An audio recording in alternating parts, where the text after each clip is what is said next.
He is an activist, author, attorney, people's advocate, and former presidential candidate, and we are delighted to welcome Ralph Nader to the Barnes & Noble Upper East Side.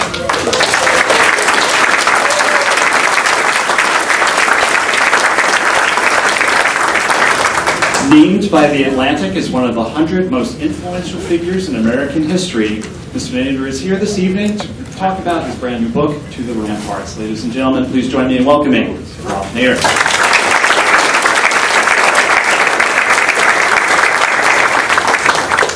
Thank you, Sean. I'm sorry you have to stand.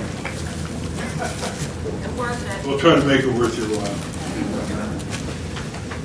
One of the ways to measure where a culture is these days is by comparing the worst and the best. And in one area after another, I think you could find your own examples.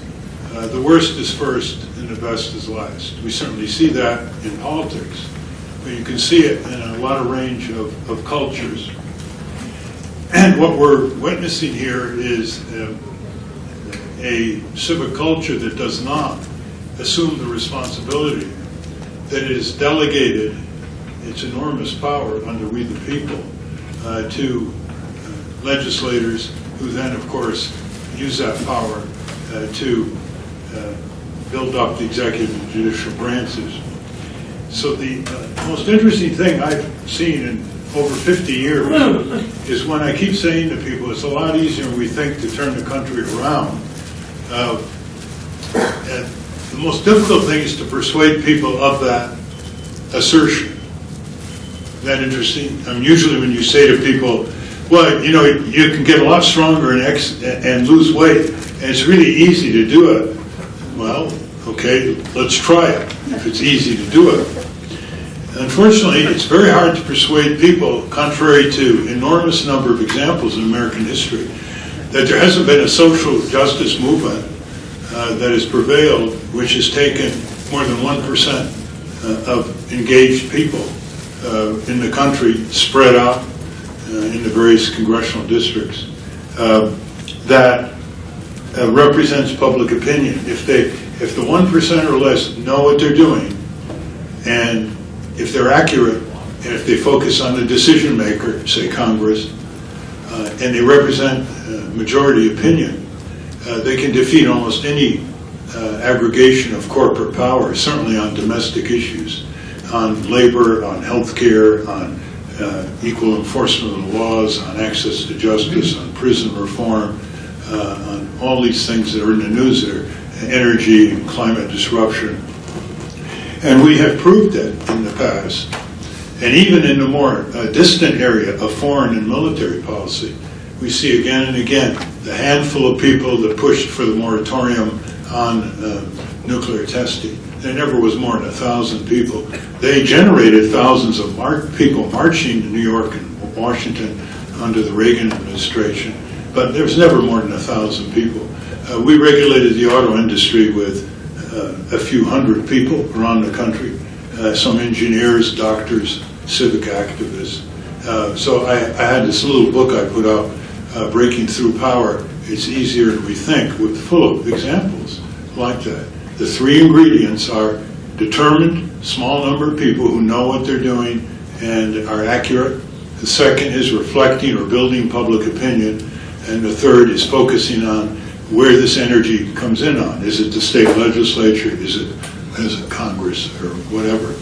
Indeed, the women's suffrage movement, that never had more than 1% of the women putting in a few hundred hours a year, raising money for expenses, marches, demonstration, transportation. The same with the farmer labor movements in the late 19th century, early 20th century.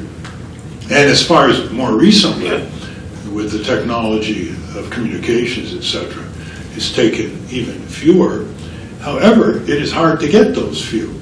It is hard to get the 1%. I'm sure most people here would want to see full Medicare for all, free choice of doctor and hospital, no networks, more efficient, more humane, more life-saving.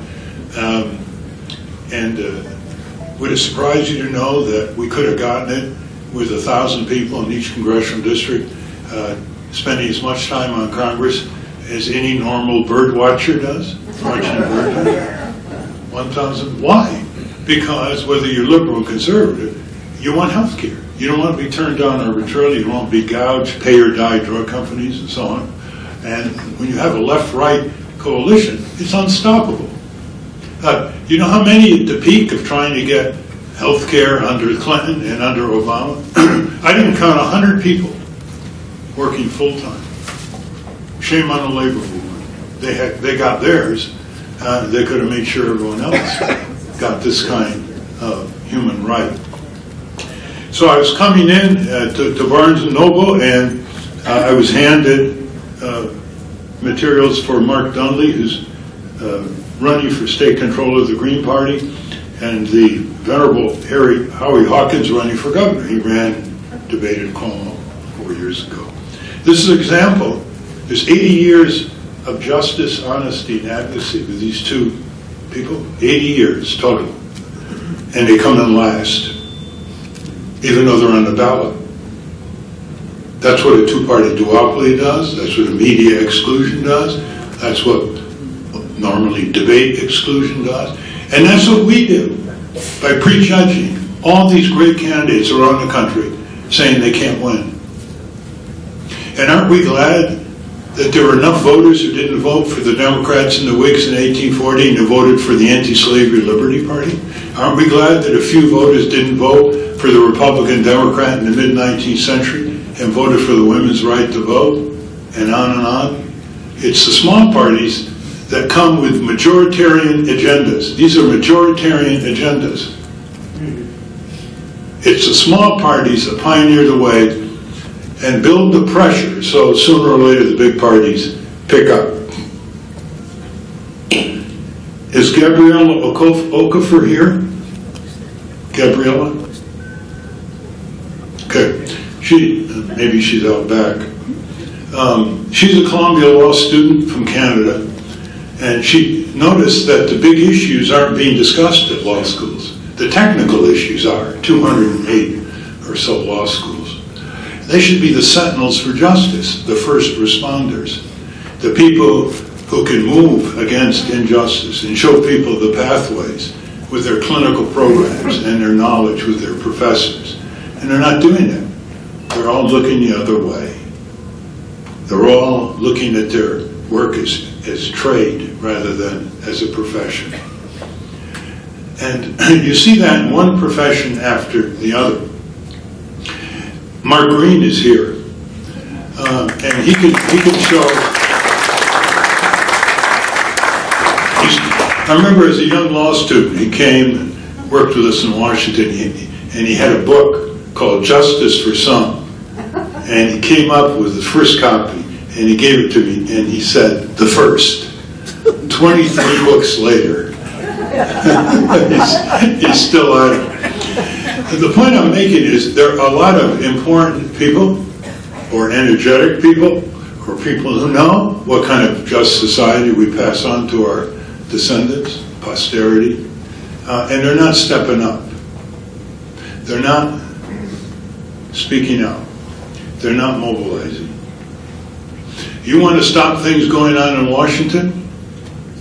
You can't believe how little resources and people it would take to turn it around, including the latest nomination of Brett Kavanaugh, as well as legislation so horrendous, so cruel and vicious passed by the Republicans against children to be protected from a certified deadly insecticide, or children's right to have a decent diet or affordable housing, against women, against prisoners who are in there for a long time for nonviolent offenses, against your right to have access to justice if you're wrongfully injured, as the Constitution authorizes you to do in trial by jury, against criminal wars of aggression that aren't declared. They're wars of choice, against violation of Geneva Conventions, and torture, against bailouts on your back of taxpayers, of Wall Street crooks who don't even get prosecuted. Did you see the New York Times about 2 weeks ago? It's one of the best things they ever did. They did a special section on the Wall Street collapse 10 years later, and the last page, a lot of articles, and the last page had the question, the names of the Wall Street people who were prosecuted and jailed, and the rest of the page was empty. This is immunity. This is impunity. This is plutocracy. This is kleptocracy. This is oligarch. Why do we stand for it?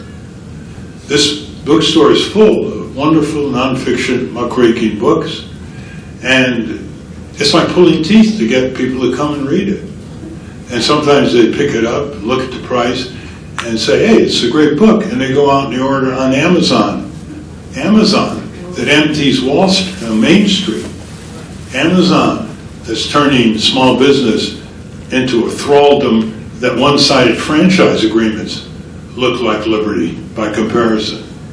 Amazon that wants to move into every area, run by a man who's worth $165 billion, who just announced a $15 wage for his workers, but there are loopholes. No more bonuses and no more stock options. And the conditions in the warehouse are horrendous. And we're in complicity. Who makes Amazon possible? The people who buy from Amazon instead of the local hardware store or the local grocery store. And when the Main Street empties out and the communities empty out, you think Amazon is going to help that community? Who's going to pay the property taxes for the schools? So we're all in complicity here. That's the genius of corporate capitalism. It's not only absentee with giant companies deciding the fate of local economies, unless these local economies fight back, but it's also, it induces us into complicity for a little convenience. We'll destroy small business and cooperatives just for a little convenience. So with that preface, everything I say, and I hope you'll talk about, is predicated by it's easier than we think. Easier than we think. You just give me a major problem in the news that doesn't deal with addiction and behavioral. That's more difficult.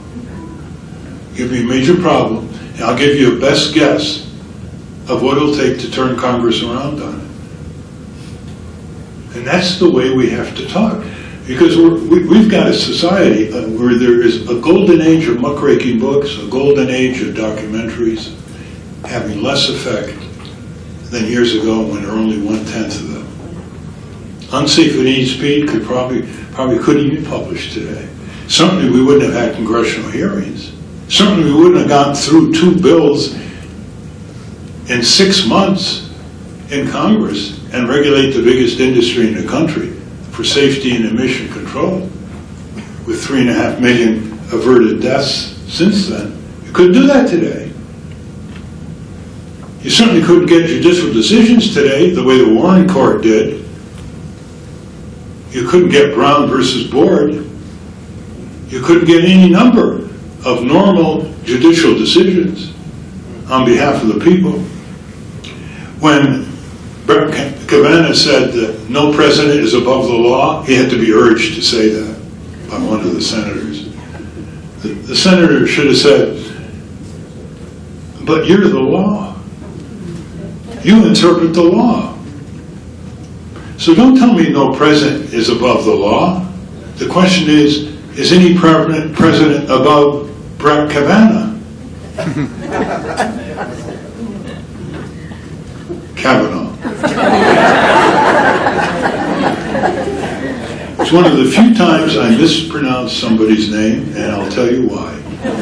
When I read his ugly harassment of Vincent Foster's family when he was a henchman, when I saw what he did in the Star report and the kind of very personal questions that he didn't want to be asked about Clinton, when I saw how he was deep in the decision-making for the criminal war in Iraq and other criminal wars that aren't declared and are violating international treaties and federal statutes, when I saw how he was part of the decision on torture as staff secretary, certainly didn't object to quit in the Bush administration, George W. Bush.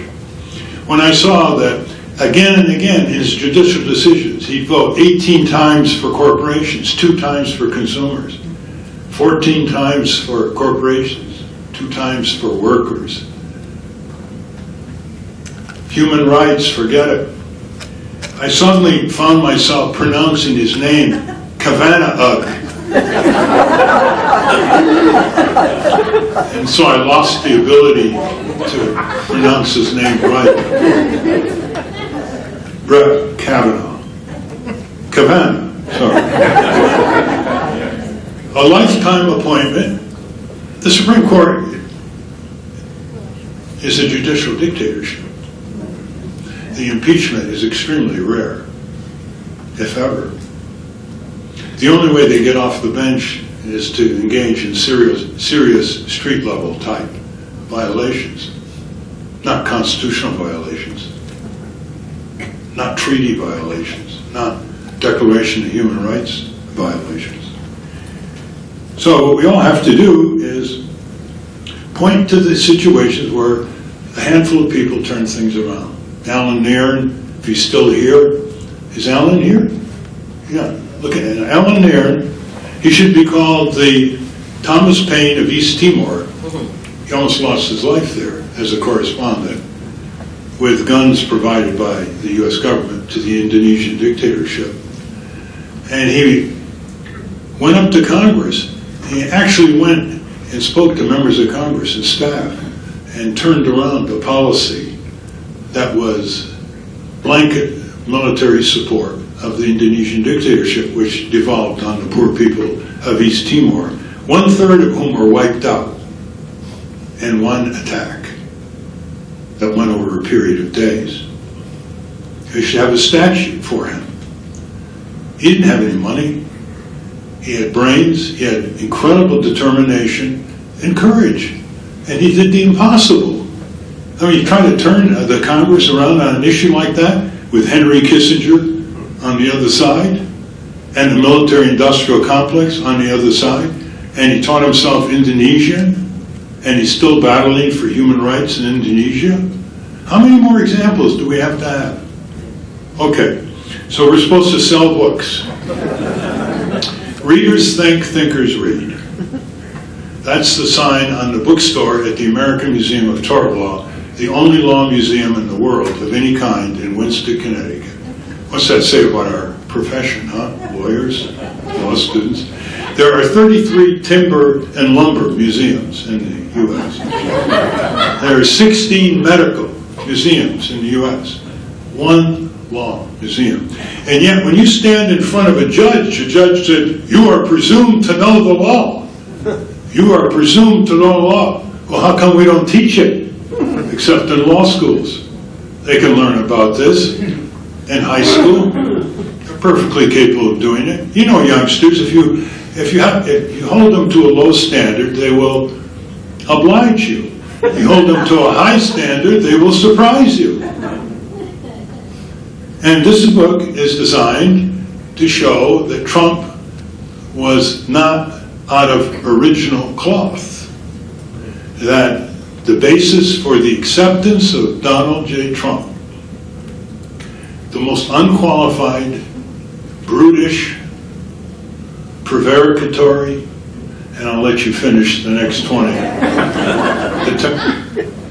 ever to be in the White House. That includes Warren Harding and others. At least Warren Harding was a kind man. Here's how the groundwork was laid. First of all, 120 million of us who are eligible to vote can't be bothered. Wow, isn't that nice?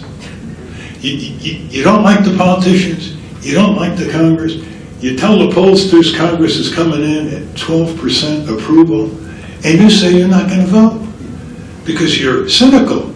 And when you're cynical, of course, you're realistic, aren't you? And you think you're smart, don't you? And you stay home.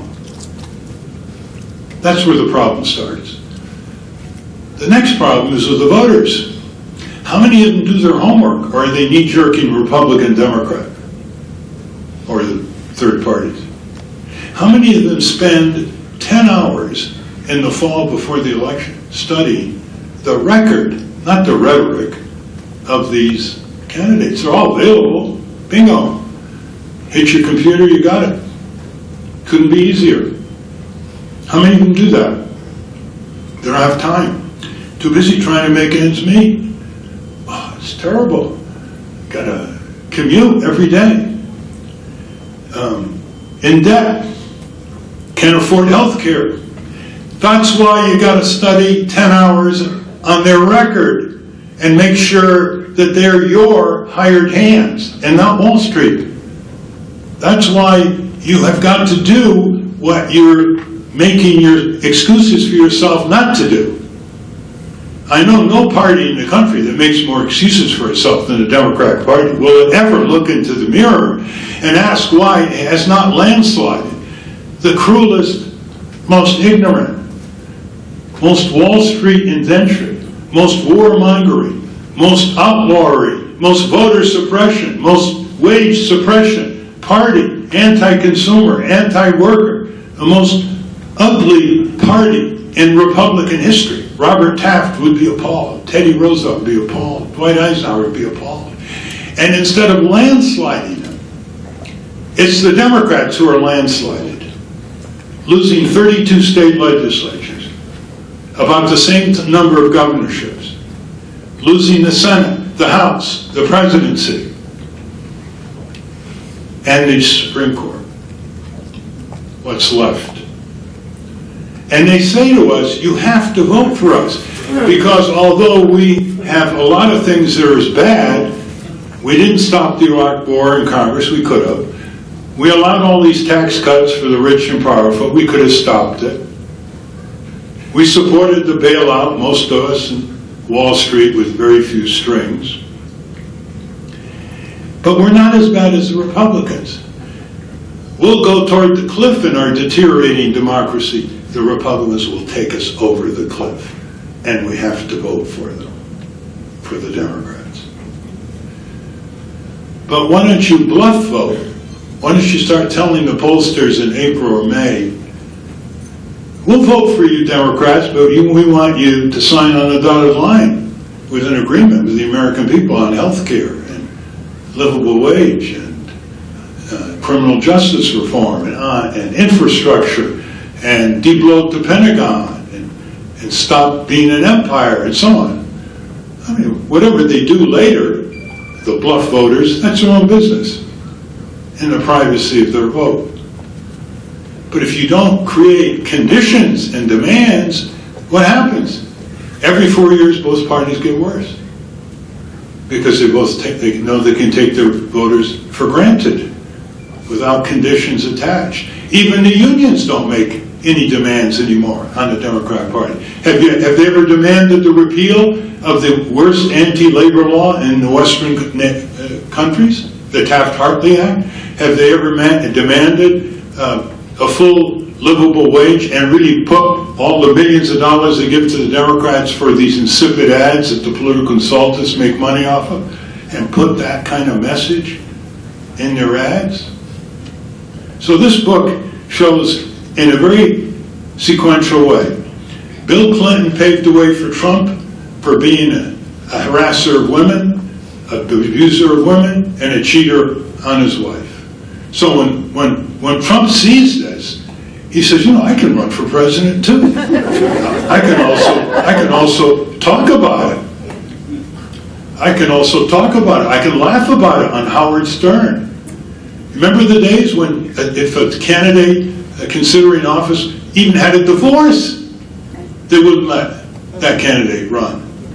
Clinton crushed the norms and the standards and got away with it. That's the lesson Trump took.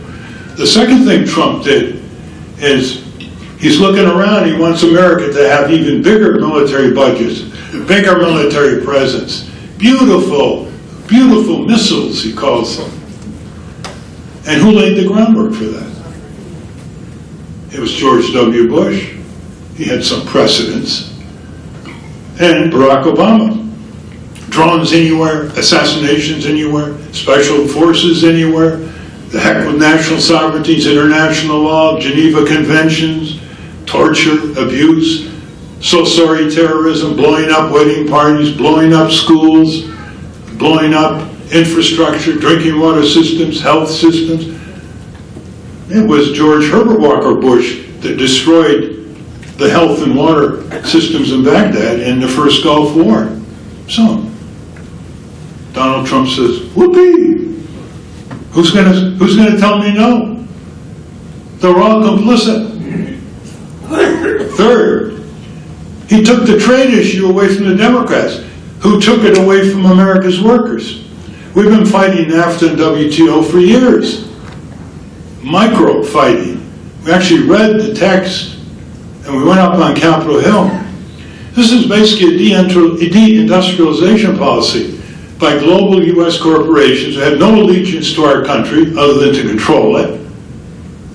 And they emptied out industries, the auto parts industry, one industry after another, to China, to Mexico, to communist and fascist dictators who knew how to put workers in their place at 40, 50 cents an hour, if that. And Trump looks at this and he sees all the hollowed out. He sees all these workers who are unemployed and used to be steel workers. Now they're lucky to work in McDonald's. And he sees the bitterness that spills over into the family, the alcoholism. And then he goes to Mobile, Alabama before he announces for his speech. Any of you see Michael Moore's film? Did you see how many people showed up? He just looked around. Thousands, without any advertisements. They want me, he says. They need me. And the Democrats gave it to him. I remember reading, hearing, listening to Clinton and others, including Obama. It's a win-win situation. For who? What about the environment? What about labor? What about consumer? Oh no, they are subordinated to the imperatives of commercial trade. That's never happened before in American history. Trade agreements dealt with trade. They didn't subordinate and therefore shred our attempts to raise our environmental protection, labor protection, and consumer rights to the imperatives of commercial trade. And there was very little publicity, very little public discussion. We had trouble getting the texts. And the hypocrite, Trump, smelled this. He's got a sniff capability that would challenge a canine when it comes to politics. Tax. See all that stuff on the tax bill? He choreographed its false meaning. He says it's going to be great. It's going to be great for you, workers. It's going to be great for America. It's going to be great for investment. It's going to be great for more jobs and innovation. What was the contrast to that? The Democrats have yet to put forth an alternative popular tax agenda. How can you fight something with nothing on Capitol Hill? How can you mobilize us all over the country? We say, well, nothing kept them from doing that. That's right, except that they're constantly dialing for commercial dollars. I put out a little tweet the other day. Can't believe I got into this. I said, the Republican politicos are energized by greed and money. The Democrat politicos are compromised by greed and money. Guess who's been winning? You can't get the Democratic National Committee to sit down with the citizen groups who've been here for years, who know the pulse of the public back home, to hear them out. But you get them to sit down in Virginia at a retreat with their highly paid political consultants who've lost 5 straight congressional elections. And they are nicely paid for the motto of the Democratic Party for this election. Are you ready to be excited? The motto is, the Democrats will give you, quote, a better deal, end quote. Please subdue your excitement. A better deal. All right, just to lay the groundwork a little bit quicker, labor. Do you realize that Trump got 40% of the union votes? Here's a man who hired undocumented immigrants, 300 to 400 Polish workers, to build one of his buildings in New York, and didn't want to pay them. They had to sue, get a lawyer to have them pay their trivial, under-the-counter money. Here's a man who went bankrupt 4 times with his casinos, unemploying workers on short notice, shafting creditors, ripping off consumers with Trump University. Has to be an oxymoronic phrase. The guy has cheated anything he's met, anybody. And what does the New York Times and all the press do? They repeat his vituperative epithets and nicknames without any rebuttal by the victim of the nickname. And so you see Lying Ted, Little Marco, Crooked Hillary. He's got about 100 of them. And the press repeats them. And they don't ask for a right of reply. And what's worse is the Democrats don't give him any nicknames. And the difference is that the nicknames they could give him could be quite well documented. Cheating Donald, corrupt Donald, less than a billionaire Donald, weak Donald. Some would say don't go down to his level. Not when the media is at his level, drilling repetition after repetition, these monikers that he gives people. Pocahontas is Senator Warren. Now you think the Democrats would say, oh, you think Senator Warren exaggerated her Native American roots? Yeah. As if it's a crime. Yeah. Well, do you know that Trump's father and grandfather lied about their ethnic origin during World War II and said that they were from Switzerland instead of Germany? No. You think the Democrats would respond? When you have a bully and you don't respond to a bully, you don't say, I don't want to descend to the level of a bully. So you have the labor issue, wide open. Suppression of the wages. He took it from the Democrats. They've been pussying around on minimum wage. Obama promised $9.50 by 2011 and 2008 campaign. Never mentioned it until 2012. Hillary hemmed and hawed to go and endorse the Democrats in Congress 10-10.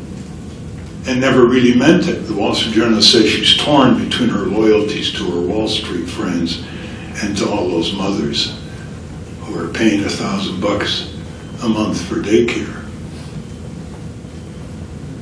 So Trump says, hey, you know, I can take away labor.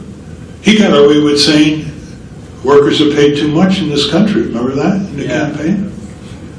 He gets away with everything. He'd write a book, a bestseller. It would bring all kinds of revenue into Barnes & Noble. And it could be titled, Getting Away with Everything.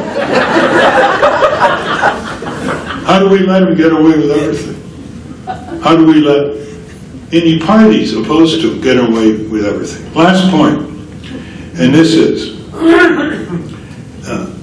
how did he persuade enough people to vote for him and have the Electoral College selected? That's another thing. You call him the selected president, and he really goes nuts. He wants to be the elected president. The Democrats have now lost 2 presidential elections because they haven't joined the citizen movement to neutralize the Electoral College by having enough states pass laws that say we'll give our electoral college vote to whoever wins the presidential popular vote. They're up to 172 now. 6 full-time people hired by a retired computer executive, Steve Silverstein, in Sacramento. They've got laws passed in New York, Connecticut, Illinois, California, Maryland. They're up to 172 without any help from the National Democratic Party. I end up where I started. The old Pogo cartoon, we've met the enemy and it is us. We don't have to look at ourselves as the enemy. We have to look at ourselves as not cognizant of what our forebears did to bring us the good things we like about our country. A tiny handful. They sacrificed everything. Not talking about wars. We're talking about being beaten to a pulp in the South. We're talking about the way the Flint sit-down workers were treated by General Motors in a starving out situation. We're talking about the women who were beaten in front of the White House in 1918, protesting the absence of a universal right to vote. We're talking about those unnamed people in one little town after another who stood tall, who blew the whistle, who couldn't sleep at night if they were complicit in something they thought was horrible and cruel. We're talking about people who don't learn from American history and its successes and high points. We're talking about people who don't have enough civic self-respect. They don't have a high estimate of their own significance as citizens. They may think that they know how power is abused, and they do, but that's just the first step. You don't then go back to your routine and not carve out a tiny amount of time every week, joining with your friends, to take back your legislatures, to get better judges nominated and confirmed, to hold executive branches accountable, to build public banking, to build consumer co-ops, to decentralize the economy, to have more access to justice. 98% of wrongfully injured people never even see a lawyer. That's how underutilized the law of torts are. And where are the tort lawyers? They're working their cases. They're looking at the trees in a dwindling forest and not looking at the bigger picture. The third thing people do is they don't have enough fear of what they are allowing to be passed on to their children and grandchildren and great-grandchildren. There are always exceptions to all these generalities. The fear is that more and more young people believe they're not going to make as much as their parents. That's the first time polls have shown that. The fear is that automation is going to take jobs and not replace them with collateral economic activity requiring human input. The fear is among the young generation, if they think about it, is the terrifying prospect that the future doesn't need them. That the future doesn't need them in all ways. And if you think this opiate problem and this drug problem is solely one of a loss of self-control, why don't you think again and see the kind of sense of futility, sense of lack of prospect, sense of lack of fulfillment that they feel, and then they go the route of the drugs. Who laid the basis for Trump? We did. And don't tell me, Ralph, don't tell me I did. I voted for Hillary. I voted for the Libertarian. I voted for the Green Party. In varying degrees, it's all of us. If you ever vote for a political candidate based on a campaign practice that I call flattering, fooling, and flummoxing, that's Trump's genius. Flatters, fools, flummox.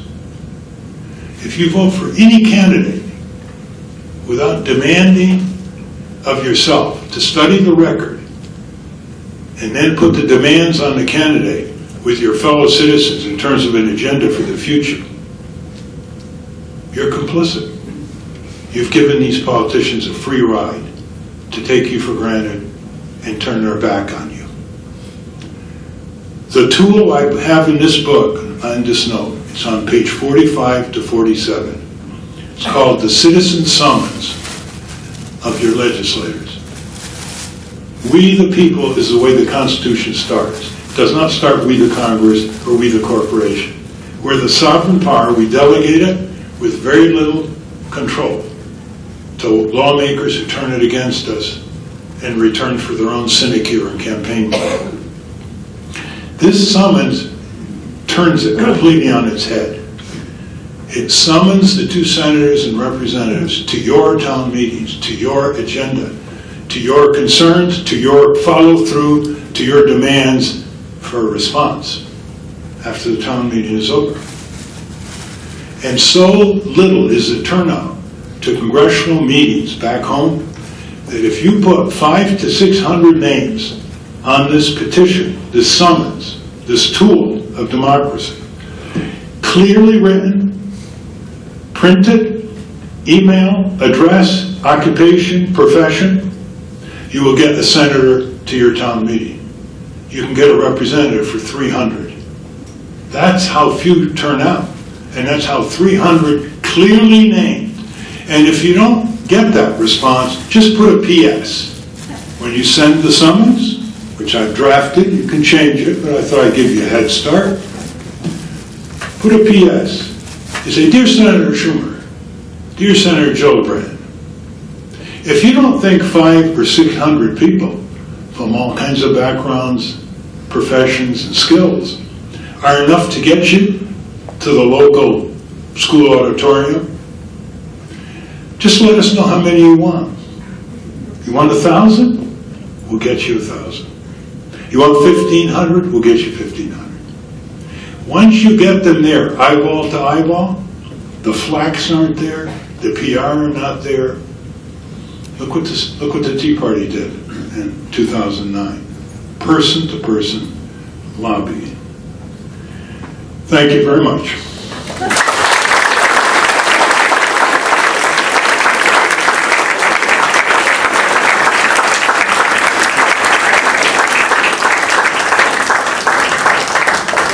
Okay, we can have some books, and really, I really would like you to read this book. Give it to your local library. Give it to your youngster.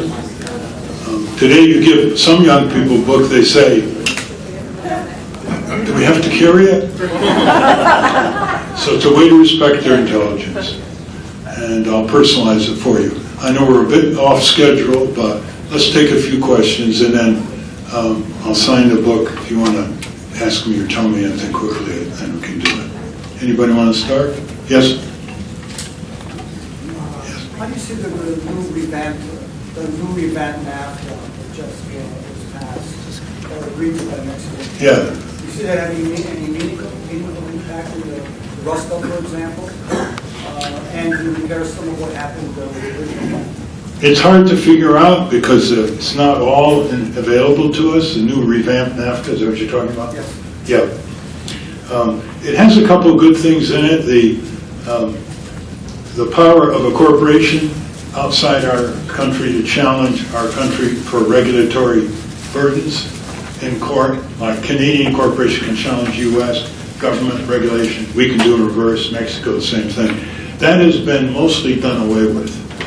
That was Chapter 11, very bad. There are a few better things for Mexican workers, but the question is enforcement. There's no enforcement to these things. They're just on paper. There never has been any enforcement. So if you use the enforcement yardstick, it's pretty much a wash. Now, you're going to get it embellished by Trump as if it's, red, white, blue, all for America's benefit. They're letting some dairy products in to Canada, a fraction of what the dairy industry wanted. But it doesn't change the subordination of labor, consumer, and environmental rights to the supremacy of commercial dictates. And it doesn't change the secret arbitration panels that decide disputes. And that's true for the World Trade Organization as well. If you want to get more information, go to globaltradewatch.org. That's our group, globaltradewatch.org. Laurie Wallach, you might have seen her on Democracy Now! Frequently. Yes, Mark. Given Trump, given your view of the Democratic Party, if he runs, could Michael Bloomberg win the presidency running as Democrat? This is not a setup. We haven't talked about it. If Trump runs again, he doesn't resign, and Bloomberg wins, would Bloomberg win the presidency? The nomination. The nomination. So I'm supposed to be prophetic. I think Bloomberg could beat him in a race because he can dish it out as well as Trump can, and he has good credentials in some areas. Anti-tobacco, terrific on that. Local, global, auto safety, health care. He's good. He's not good on corporate welfare. Not particularly good on curbing police excesses, as you know. But in a head-on, I would assume Bloomberg could win. And I think now the Democrats have learned how to, I think, trap Trump. I think they never took him seriously, so they never learned how to trap him. And they couldn't believe what he was doing as he drove out one candidate after another in the Republican primary. But I'll bet you Bloomberg, Ruse a day, didn't run in 2016 and 2012 because, he was rumored that he was interested. But did you ever hear what he said when someone said, well, why didn't you run? You could get all the mayors on your side, you got plenty of money, etc. He said something like, with the two-party system, he said, a third of the Democrats would vote for the Democratic nominee if the nominee was Ayn Rand. And a third of the Republicans would vote for the nominee if the nominee was Leon Trotsky. That was his way of saying, knee-jerk, vote the party no matter what, which he didn't think he could buck. But I bet he now thinks he made a mistake. Nomination? Democratic primaries? I don't have even a sense of how it could flow with Elizabeth Warren, Bernie Sanders. You have a billionaire, and you have a system of superdelegates and all the apparatus that can prefer one nominee to another, as you know so well. Yes. Yes. I'd like to ask a question, a related question about the Trans-Pacific Partnership. Yeah, can you raise your voice, please? The TPP. Yes. I heard that one of the reasons why it was not a good idea is because it gave tremendous power to corporations, more so than to sovereign governments. Oh, yes. The Trans-Pacific Partnership was a boon to the drug companies and their ability to dominate through patents and extensions of patents. Yeah. Well, this is true for all these trade agreements. These are not free trade agreements. If you had a free trade agreement, it'd be one page. Trade will be free. There are thousands of pages. Why are there thousands of rules? Because it's corporate managed trade. When we were up there fighting it in Congress, we couldn't find a single member of Congress who had even perused. They had months to read it. It was the greatest surrender of national sovereignty. All trade agreements, all international treaties surrender some national sovereignty, subject to the Constitution, by the way, which is primary. And we couldn't find it, so we put up a prize. We said, we'll give $10,000 to the favorite charity of any senator or representative who could demonstrate that he or she actually read the text of the World Trade Organization in preparation for a vote. And we had a deadline. We said Friday, 5 o'clock. Nobody called. We postponed it. We had another deadline. 5 minutes to 5, the phone rings. He says, hi, I'm Hank Brown, Republican from Colorado. And I don't want the $10,000 charity, but I'll take you up on it. How many days do I have? Isn't that cute? How many days does the U.S. Senator have? I said, I know.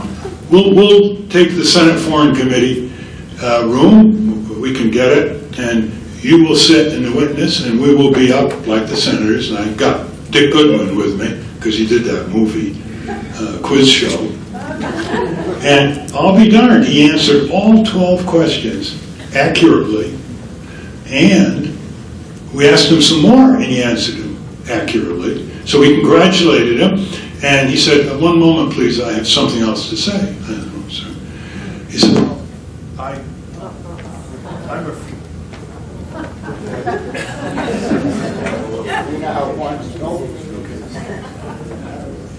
Hello?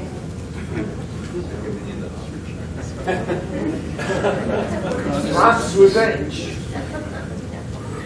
He said, I'm a free trader, and I voted for NAFTA, but now that I've read about the anti-democratic secret provisions of the World Trade Organization, I'm going to vote against it. And mind you, he didn't change one vote in the Senate with that example. See, this is when we demand that they do their homework. So it's better than nothing, but it's another technique, you see, where we just don't take what they give us and swallow it. Yes? I was listening to the radio tonight, and they were talking about Kavanaugh and how he's basically eviscerating the federal EPA standards, one right after the other, and with his philosophy of federalist philosophy that it's up to the states to regulate. Yes. But I was thinking, I also read today that they're going to be storing some type of radioactive waste underneath a coast of Miami, and basically with all the hurricanes and floods, if that were to flood, it would mess up the whole East Coast. So how is that not like a nationwide, something that the federal government could regulate rather than just state by state? Because they could just throw all that waste in the river and it'd go right to the next states. Yeah, well, Brett Kavanaugh is an I'll never get this right. Kavanaugh. He is anti-environmental. It's clear. I mean, his decisions, clearly. I wouldn't put a bet on the Endangered Species Act that's coming up pretty soon. But what you're referring to are the spent fuel rod storage areas of the, say, the Miami area nuclear plants. And they can be breached with a very strong hurricane or an earthquake. An enormous amount of radioactivity and radioactive gases. And these spent fuel rods are all over. They're right here, Indian Point, 30 miles from here, which is near an earthquake zone. And they're going to phase out the 2 reactors in 2021, but cross your fingers that nothing happens. There is a federal role here. It's not just state. Yes? Yeah, about the voting machines, there's a lot of evidence that the voting machines were hacked. Not only voter suppression and voter ID and gerrymandering, but actual cross-check, actual interference with the voting machines, which gave them the states he needed to get the electoral college. Is there some way to protect against? I don't think there is. Unless we have paper ballots. And I don't It's called Canada. Canada uses paper ballots. It's a big country. They look like us. By 11 o'clock at night, everybody knows who won and who lost, including the Northwest Territory. Only way. All right? So, there's so many simple solutions to these terrible problems we have. Like single payer, Canada. They don't see a bill, hardly. Everybody's covered. Half the price per capita. Choice of doctor and hospital. Regardless whether you're rich and poor, you get your choice of doctor and hospital. Much better outcomes. Nobody dies in Canada because they can't afford health insurance to get diagnosed and treated in time. 35,000 Americans die every year, according to a peer-reviewed Harvard medical study, because they can't afford health insurance to get. This is after Obamacare. There's still 29 million people uninsured and 30 million underinsured. So that's it. We have so many simple ways. I mean, global warming. Why do we use the word climate change? Why do we use these mealy-mouthed words? It's climate violence, climate disruption. It's not the private sector, it's the corporate sector. It's not corporate incentives, it's corporate welfare, crony capitalism. Do they ever say to poor people who get welfare that it's incentives? No, these are incentives, Social Security is incentive. aid to dependent children. That's an incentive. Food stamps is an incentive. No, they call it entitlements. So we have to straighten out our language. And there it is. There's another example. Check this. If this doesn't outrage you, nothing will. In Ohio and some other states, when they want to sue the Electoral Commission because they think there's been manipulation, the software is owned by a private corporation. And the software private corporation can say, you cannot have access to our algorithms because it's a trade secret. It's proprietary information. What are we doing delegating our electoral process and the monitoring of it afterwards? And 7 or 8 states don't even have a paper trail to private corporations, the leading one of which was a big supporter of George W. Bush. And you wonder why Ohio turned out that way in 2004? Check out Congressman Conyers' unofficial hearing on that, and you'll see all the shenanigans that occurred. Kerry and Edwards threw in the towel too early, far too early. Yes. Ralph, I worked on your 2000 campaign, for Democracy Rising. I still get called spoiled. On Election Day 2016, I met with my doctor, I met my nurse, I met a cab driver and a pretzel vendor, and they all told me they weren't voting that day because they had given up. Citizens United, superdelegates. What do you say to get people back in the polls to vote again?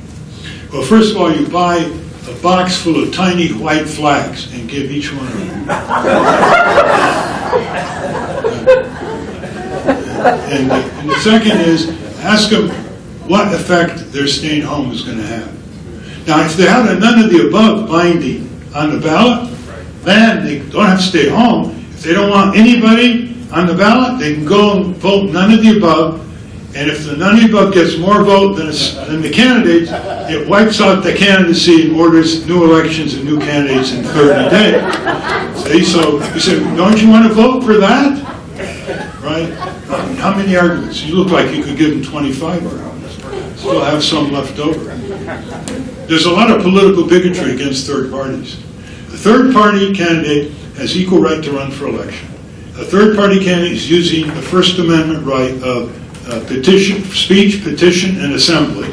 Okay? So when you say to a third party candidate, don't run, you're saying shut up and don't speak out under the First Amendment.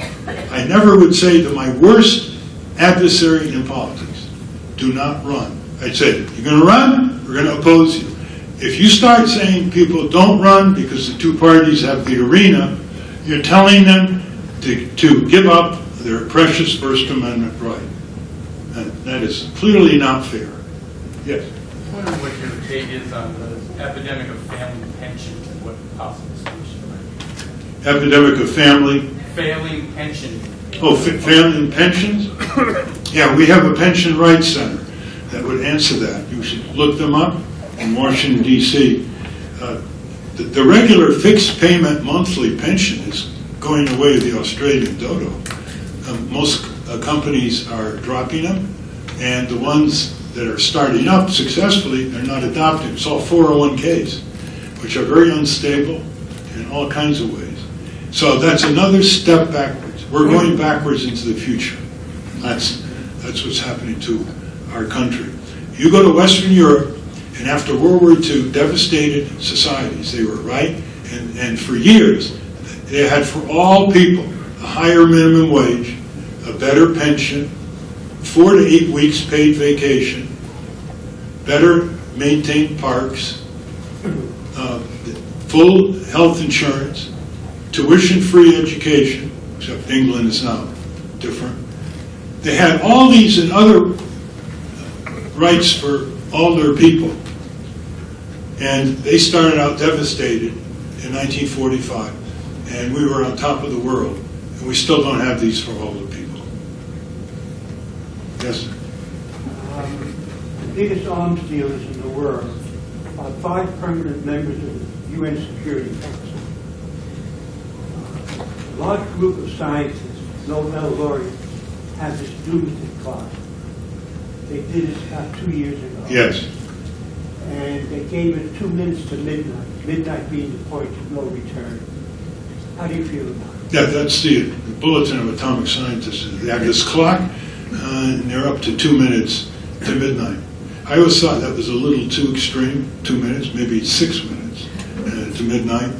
But there is a new arms race coming. All this force projection in Asia by the U.S., what is that doing? That's provoking China to go big time.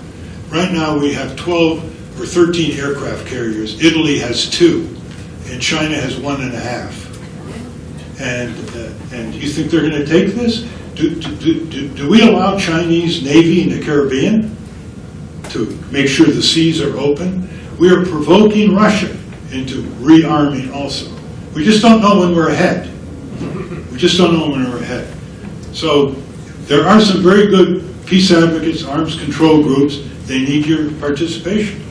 I'll tell you, Reagan was never for arms control with Russia, the Soviet Union. He started seeing pictures of 300,000 people walking down in New York, and some were fairly well dressed, and they looked like Republicans. And that was a singular effect, those big marches, and they looked like they were both Republicans and Democrats, to get them to the table with Gorbachev, whoever he was dealing with. I think by the way, you're going to make me look awful bad if you all go and don't buy, because I'm going to be blamed for taking too many of your questions, which I can take until midnight. But please buy more than one copy, spread the word, and look at page 45 to 47 on the citizen summons of your state and federal legislature. Thank you. Ladies and gentlemen,